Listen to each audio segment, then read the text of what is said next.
There's a number that moves so fast, most people have stopped trying to understand it. It sits on giant screens, gets buried in government reports, and flashes on financial news like background noise. Trillions stack on top of trillions until your brain just gives up. That number is the U.S. national debt. It's no longer measured in billions. It's not even comfortably measured in trillions. It's approaching a scale that breaks our intuition altogether. But here's the uncomfortable truth. The real danger isn't the size of the number. The danger is what the government is now forced to do because of it. For decades, we were told that debt didn't matter, that it was manageable, that as long as the economy kept growing, the problem would solve itself. The debt was treated like a scoreboard in a video, gamey, oppressive, intimidating, but ultimately meaningless. That era is over. Because something historic has quietly happened. For the first time, the cost of servicing the debt has become more dangerous than the debt itself. Interest payments, just the interest are, now consuming more money than core pillars of the federal budget, more than programs millions of people depend on, more than systems designed to protect the country. This is the moment when debt stops being an accounting issue and starts becoming a predator. And predators don't negotiate. This is the trap nobody talks about. In a normal household, debt has a simple solution. You cut spending, you delay purchases, you tighten the belt. But governments don't have that luxury. A massive portion of U.S. spending is locked in by law, Social Security, healthcare programs, entitlements promised to an aging population. These are not optional line items, they are political landmines. Cut them, and careers end overnight. So, when interest costs explode, the government doesn't respond by spending less. It responds by borrowing more. New debt is issued to pay the interest on old debt. This increases the total debt, which raises future interest payments, which requires even more borrowing. This isn't mismanagement. This is math, and math does not care about elections. Once this loop starts, it feeds on itself. Economists have a polite name for it, but in reality, it behaves more like gravity. The larger it grows, the harder it pulls. At this scale, there are only 3 traditional ways out, and 2 of them are effectively impossible. The first option is austerity, massive tax increases, brutal spending cuts, a complete restructuring of government promises. In theory, it works. In reality, it detonates the economy and destroys whoever proposes it. No administration survives slashing retirement benefits or doubling taxes on a population already under pressure. Austerity isn't a policy option. It's a political fantasy. The second option is default, simply refusing to pay. Smaller countries have done it before, and the consequences were catastrophic elapsed currencies, frozen trade, financial isolation. For the United States, the issuer of the world's reserve currency, default isn't just dangerous. It is unthinkable. The entire global financial system is built on the assumption that U.S. government debt is sacred. If that assumption breaks, everything built on top of it breaks too. So, default is off the table, which leaves only one path. The path every heavily indebted empire eventually chooses, the soft default. Instead of refusing to pay the debt, you pay it back with money that is worth less than when you borrowed it. You don't announce it. You don't call it a default.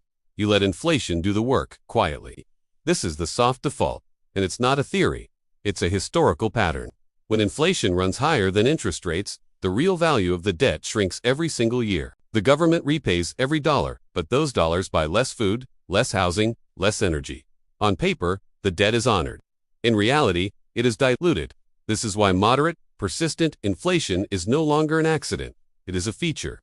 Every year, inflation runs above real returns. Purchasing power is transferred from savers to the state, from wages to balance sheets, from the public to the issuer of the currency. You don't see the transfer happen, you just feel it at the grocery store. For decades, central banks were supposed to be the adults in the room. Their job was simple: protect the currency, even if it hurt in the short term. That era is fading. When debt reaches extreme levels, interest rates become politically dangerous. Raising them too high makes the debt unpayable. Lowering them fuels inflation. This creates a silent power shift. The priority stops being price stability. The priority becomes keeping the government solvent. At that point, monetary policy is no longer independent. It becomes subordinate to fiscal survival. Interest rates are capped. Inflation is tolerated. Asset prices are quietly supported. The system is kept alive, but not healthy. The result is what we are living through now. A world where everything gets more expensive, but nothing feels stable. You might wonder, how can the government keep borrowing so much? In a free market, reckless borrowers have to pay higher interest. But governments with reserve currencies rewrite the rules. Banks, pension funds, and financial institutions are required to hold government debt. Not because it's an attractive investment, but because regulations say it's safe. Demand is manufactured. Even when returns are negative in real terms, the system is forced to absorb the bonds. This keeps borrowing costs artificially low and hides the risk inside balance sheets most people never see. At the same time, inflation metrics are adjusted, reweighted, and refined. Not necessarily to lie, but to soften the reality. Costs that hit households the hardest are downplayed. Substitutions are assumed. Quality adjustments are applied. The result is an official number that feels completely disconnected from our lived experience. People don't need spreadsheets to know something is wrong. They just know their money doesn't stretch like it used to, and inflation does not hit everyone equally. New money enters the system through financial channels first. Large institutions, asset markets, credit markets, those closest to the source benefit early. By the time higher prices reach wages, the adjustment is already done. This creates a widening divide. Asset owners are insulated. Savers are punished. Cash becomes a melting ice cube. What used to be called safe slowly becomes a guaranteed loss. Saving stops being protection. It becomes exposure. For generations, people were told to work hard, save consistently, and avoid risk. That advice was built for a world where money held its value. That world is gone. Today, doing nothing is a decision and, usually, the wrong one. To preserve purchasing power, people are pushed toward assets, risk, and speculation. Not because they want to gamble, but because standing still guarantees a decline. This is not a healthy system.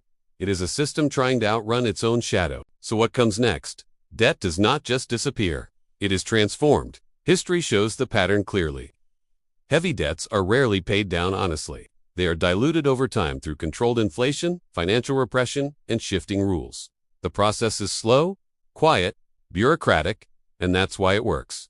By the time people fully understand what happened, the transfer is already complete. The number on the screen will keep rising, and the value behind it will keep thinning. The question is not whether this continues. The question is, who adapts and who pretends nothing has changed, because the era of pretending is over. The math is already decided. Thanks for watching. If this gave you a new perspective, consider subscribing for more content that breaks down the big picture. See you next time.